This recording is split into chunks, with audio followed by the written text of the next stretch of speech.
Hi, and welcome to this morning's early global view.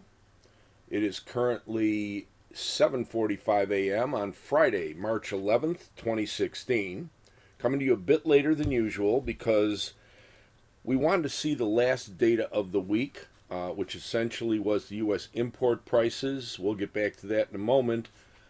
And also wanted to put together a global view today, obviously because of all of the significant sharp swings in the various asset classes yesterday.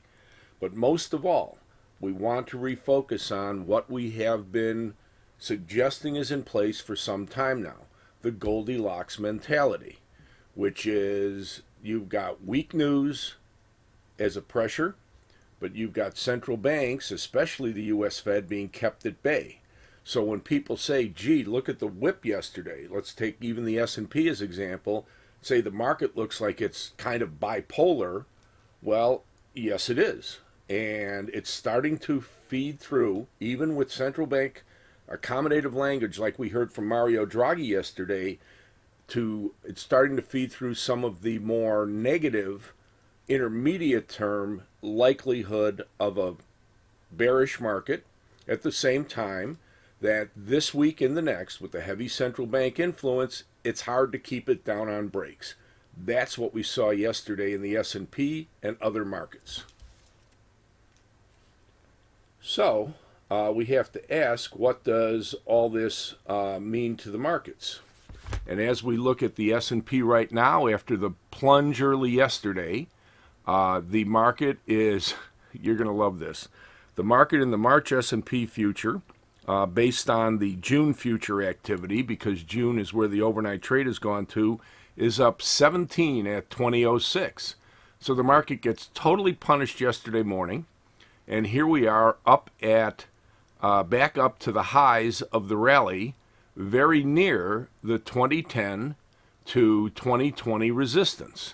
Not surprising, anytime you get the washout and a bullish market, especially a Goldilocks market, the bears try to pressure it, and they get it back below levels like 1995 and 1986 early yesterday. But lo and behold, as you know, all week we have been saying the real key is the support down into the much more major, as we'll see on the intermediate term chart, the much more major 1975 to 70 area with a tolerance to 1967 low from last week's Wednesday's early activity before it pushed up above 1975 to 70 more convincingly after the beige book last week Wednesday.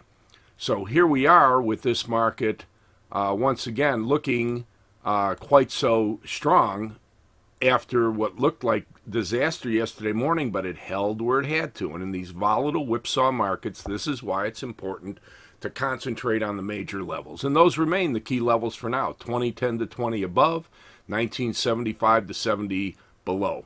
The other thing that was interesting on the short-term view is note how at the bottom yesterday, both the 30-minute chart and the hourly chart, they just started to leak out below the lower runaway band, where had the bears been able to knock out this 67 support, they might have fed on themselves on the downside. But once the bears started to get squeezed after lunchtime, the market pulled away from becoming a downside runaway below that band. And again, these are just reflections of market activity. This isn't the reason the market went up, but it was a key indicator we were keeping an eye on and vindicated our still friendly view on the Goldilocks mentality.